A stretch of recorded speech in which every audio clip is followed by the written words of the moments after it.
Become a member, sign in, and start streaming today. It's time now to get to our very favorite part of the show, Disgrace of the Week. As always, Ms. Calhoun, please start us off.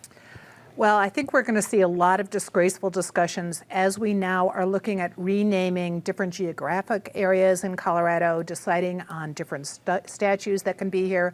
We had the first meeting on Thursday of the Geographic Naming Board for Colorado. We haven't had one for four years. Who knew that's why all these requests weren't being dealt with? There are 3 requests going forward for Mount Evans. There are many others to get rid of some controversial names, some just stupid names.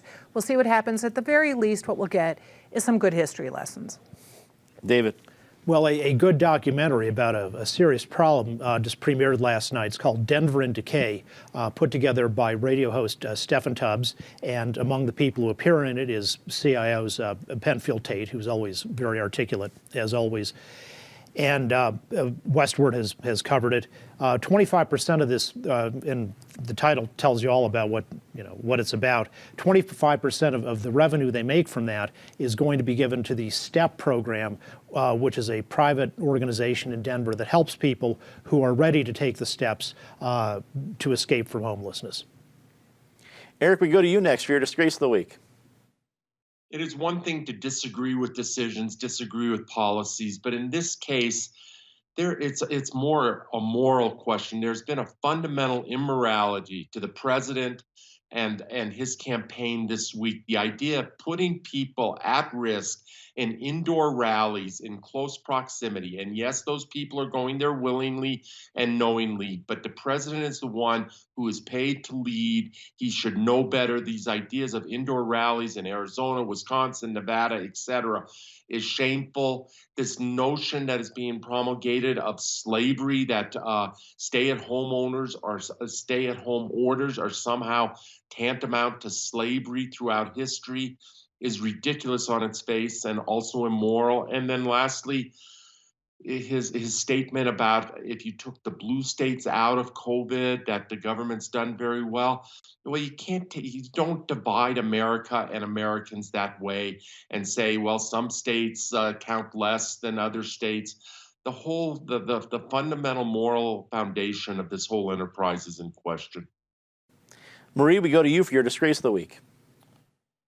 Mine was a brutal revelation last night that there was a plan in early April to send 5 face masks to every house in the United States, and the White House blocked it.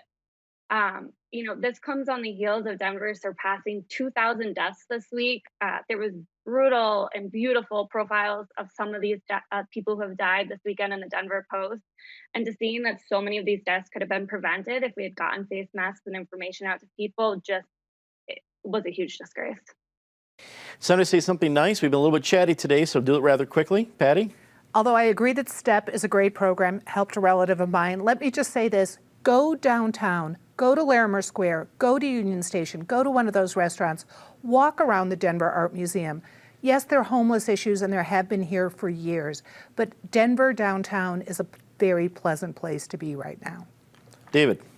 Justice Neil Gorsuch of Colorado and former Colorado Supreme Court Justice Rebecca Love Corliss teamed up to write an article in USA Today about fixing the lack of access to legal services that people have. Too much overregulation of the legal profession makes it impossible for you to, you go to Walmart, you can go to a dentist there, you can get your taxes done there, but you can't get somebody who's got the basic training to help you with legal issues. Eric? Happy Rosh Hashanah to all the Jewish viewers out there. Lashana Tova. We get to turn the page on this awful year ahead of some other people turning that page. It's quite the advantage in 2020. Marie? Shout out to Red Rocks for pulling off Film on the Rocks, giving us all a little bit of normalcy, but in a way that stays socially distanced and in our cars. It's been a great thing to see.